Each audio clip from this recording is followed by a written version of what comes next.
ಈ ಜಾತಕದಲ್ಲಿ ನಾನು ಕಂಡಿರ್ತಕ್ಕಂಥ ಒಂದು ಅದ್ಭುತವಾದಂತ ಎರಡು ಯೋಗಗಳಂದ್ರೆ ಒಂದು ಶುಕ್ರ ಹಾಗೂ ಶನಿಯ ಪರಿವರ್ತನಾ ಯೋಗ, ಮತ್ತೊಂದು ವಿದ್ವತ್ ಯೋಗ. ಈ ವಿದ್ವತ್ ಯೋಗ ಅಂದ್ರೆ ಯಾವ ರೀತಿ ಅಂತಂದ್ರೆ ರವಿ ಶುಕ್ರ ಬುಧ ಈ ಮೂರು ಗ್ರಹಗಳು ಒಂದೇ ಮನೆಯಲ್ಲಿದ್ದಾಗ ಅದನ್ನ ವಿದ್ವತ್ ಯೋಗ ಅಂತ ಕರಿತೀವಿ. ಅದರಲ್ಲೂ ಎರಡನೇ ಭಾವ ಧನಸ್ಥಾನದಲ್ಲಿ ಇರ್ತಕ್ಕಂಥದ್ದು, ಅದು ಹೇಳ್ತೀನಿ ಯಾವ ರೀತಿ ಅಂತ.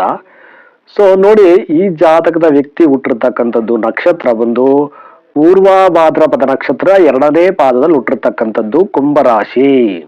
ನೋಡಿ, ನಕ್ಷತ್ರ ಅಧಿಪತಿ ಗುರು, ರಾಶ್ಯಾಧಿಪತಿ ಶನಿ. ಸೊ ಇಲ್ಲಿ ಲಗ್ನ ಬಂದು ಧನುರ್ಲಗ್ನ ಬರ್ತದೆ. ಧನುರ್ಲಗ್ನಕ್ಕೂ ಅಧಿಪತಿ ಗುರುಗ್ರಹ, ನಕ್ಷತ್ರಕ್ಕೆ ಅಧಿಪತಿನೂ ಬಂದು ಗುರುಗ್ರಹ ಆಗ್ತದೆ. ಸೊ ಲಗ್ನಾಧಿಪತಿನೂ ಆಗಿ ನಕ್ಷತ್ರಾಧಿಪತಿನೂ ಆಗಿರ್ತಕ್ಕಂಥ ಗುರು ಜಾತಕದಲ್ಲಿ ಎರಡನೇ ಭಾವದಲ್ಲಿ ಕುಟುಂಬ ಸ್ಥಾನದಲ್ಲಿರ್ತಕ್ಕಂಥದ್ದು ಮಕರ ರಾಶಿಯಲ್ಲಿ ನೀಚನಾಗಿದ್ದಾನೆ. ಗುರು ಎರಡನೇ ಭಾವದಲ್ಲಿರ್ತಕ್ಕಂಥದ್ದು ಗುರುವಿಗೆ ಪ್ಲಸ್ ಪಾಯಿಂಟ್. ಧನಸ್ಥಾನದಲ್ಲಿ ಗುರು ಇದ್ದಾಗ ಶುಭ ಫಲಗಳನ್ನೇ ಕೊಡ್ತಾನೆ, ಆದರೆ ನೀಚ ಆಗಿದ್ದಾನೆ. ಆದ್ರೆ ನವಾಂಶದಲ್ಲಿ ಏನಾಗಿದ್ದಾನೆ ನೋಡಿ, ನವಾಂಶದಲ್ಲೂ ಸಹ ಗುರು ನೀಚ ವರ್ಗೋತ್ತಮ. ಗುರು ಮಕರ ರಾಶಿಯಲ್ಲೇ ಇರ್ತಕ್ಕಂಥದ್ದು ನವಾಂಶದಲ್ಲಿ ಜೊತೆಲಿ ಮಾಂದಿ ಇದ್ದಾನೆ. ಇಲ್ಲಿ ಮಾಂದಿ 10ನೇ ಮನೆಯಲ್ಲಿ ಇರ್ತಕ್ಕಂಥದ್ದು. ಹಾಗಾಗಿ ಗುರು ಇಲ್ಲಿ ಲಗ್ನಾಧಿಪತಿಯಾಗಿ 4ನೇ ಮನೆಯ ಅಧಿಪತಿಯಾಗಿ ನೀಚ ಆದ್ರೂ ಉತ್ತರಾಷಾಢ ರವಿಯ ನಕ್ಷತ್ರದಲ್ಲೇ ಇರೋದ್ರಿಂದ, ರವಿ ಜೊತೆಲೇ ಇರೋದ್ರಿಂದ ಅಷ್ಟೊಂದು ಕೆಟ್ಟ ಪರಿಣಾಮ ಏನು ಬೀರೋದಿಲ್ಲ.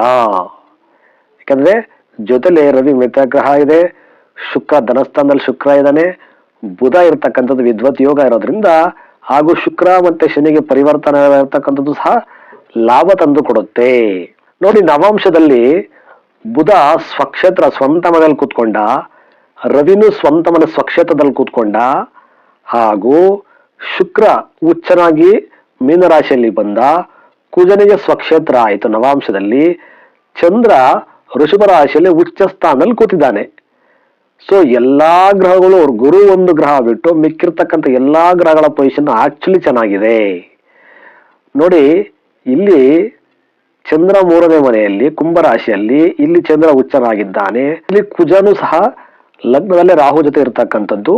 ಆದರೆ ನವಾಂಶದಲ್ಲಿ ಸ್ವಕ್ಷೇತ್ರದಲ್ಲಿ ಇರ್ತಕ್ಕಂಥದ್ದು ಖಂಡಿತವಾಗಲೂ ಕೆಲವೊಂದಷ್ಟು ವಿಶೇಷವಾದ ಯೋಗಗಳು ಫಲ ಕೊಡುತ್ತೆ.